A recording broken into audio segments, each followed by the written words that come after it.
سوداګر شکایت کوي چې د ځینو ګاونډیو هیوادونو له لوري افغانانو ته د ویزو پر ورکړې د محدودیتونو له کبله له ستونزو سره مخ دي. د دوی په خبره د همدې لګول شویو محدودیتونو له امله د ویزو غوښتنې څو ځلې رد شوي، خو په تور بازار کې بیا د پاکستان او نورو ګاونډیو هیوادونو ویزې په زرګونو ډالرو پلورل کیږي. ویزو پر رابطه به دومره تاسو سره د موضوع شریکو چې ازبکستان خو مطلق ویزې نه ورکوي، ویزې بندې شوي دي او موږ دومره مشکلات لرو چې حتی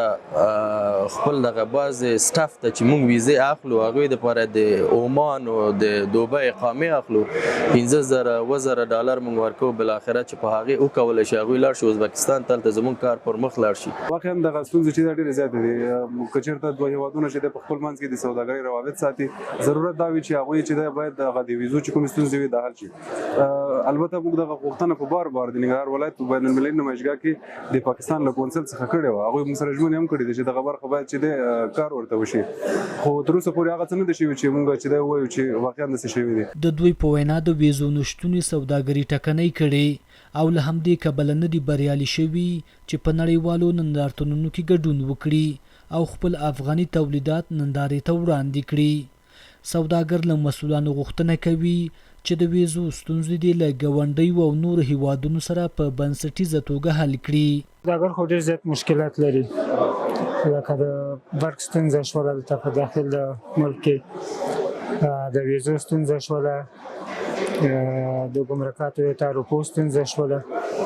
نو عموما که دولت دغه شیانو ته توجه وکړي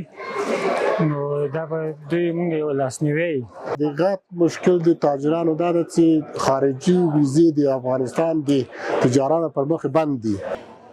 او نه دا ډېر یو غټ ستونزه هم ده د تجارانو په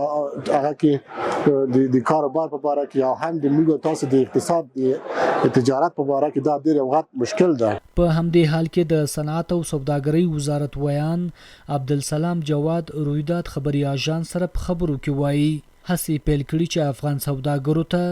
د ویزو په برخه کې اسانتیاوی رامنځته کړي. وزارت صنعت و تجارت به همه سرمایه‌گذارانی که می‌خواهند در افغانستان سرمایه‌گذاری کنند، چه سرمایه‌گذاران داخلی باشند چه سرمایه‌گذاران خارجی، تمام سهولت‌ها را فراهم می‌کند و ما